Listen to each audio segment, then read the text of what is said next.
नमस्कार। Right direction में आपका स्वागत है। आज हमेशा की तरह फिर आपके सामने हाजिर हूँ एक नई कहानी लेके। जब समय ने सब कुछ निगल लिया, जब सृष्टि जल में डूबने लगी, तब भगवान विष्णु मछली बने और लाए वह बीज जिससे फिर सृष्टि अंकुरित हुई। जब समय का प्रवाह स्वयं सृष्टि को निगलने लगा, जब जीवन का बीज डूबने को था, तब एक दिव्य चेतना मछली बनकर प्रकट हुई। यह कहानी है उस क्षण की जब भगवान विष्णु ने सृष्टि को जल प्रलय से बचाया। सृष्टि का हर चक्र एक आरंभ से जुड़ा है और एक अंत से भी। लेकिन क्या कभी सोचा है, जब सृष्टि पूरी तरह समाप्त हो जाए और अगली सृष्टि के बीज को कौन बचाता है? पौराणिक कथाओं के अनुसार एक ऐसा समय जब संपूर्ण ब्रह्मांड जल में डूबने लगा, यह था प्रलय काल। और ठीक इसी समय भगवान विष्णु ने मत्स्य का रूप धारण किया। यह कहानी प्रारंभ होती है राजा मनु से।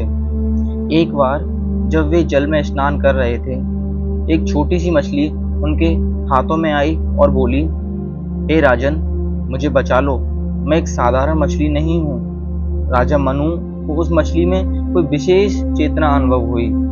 उन्होंने उसे जल पात्र में रखा।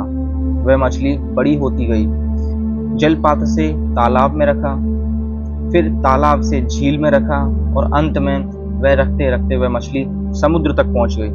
पर एक दिन मछली ने अपना दिव्य रूप प्रकट किया और कहा, हे राजन, मैं विष्णु हूँ। एक महाप्रलय आने वाला है। तुम्हें एक नौका बनानी होगी और उस नौका में 7 ऋषियों को, सभी जीवों के बीजों को और सभी वेदों को रखना होगा। मैं स्वयं उस नौका को अपने सींग से खींचूंगा और इस प्रलय से बचाऊंगा। राजा मनु ने ठीक वैसा ही किया जैसा स्वयं भगवान विष्णु ने कहा। प्रलय का जल उभरा, धरती, आकाश, पर्वत सब डूबने लगे, लेकिन एक नौका जिसमें 7 ऋषि, जीवन के बीज और वेदों का ज्ञान सुरक्षित था, उसे मत्स्य भगवान विष्णु समुद्र में खींचते रहे।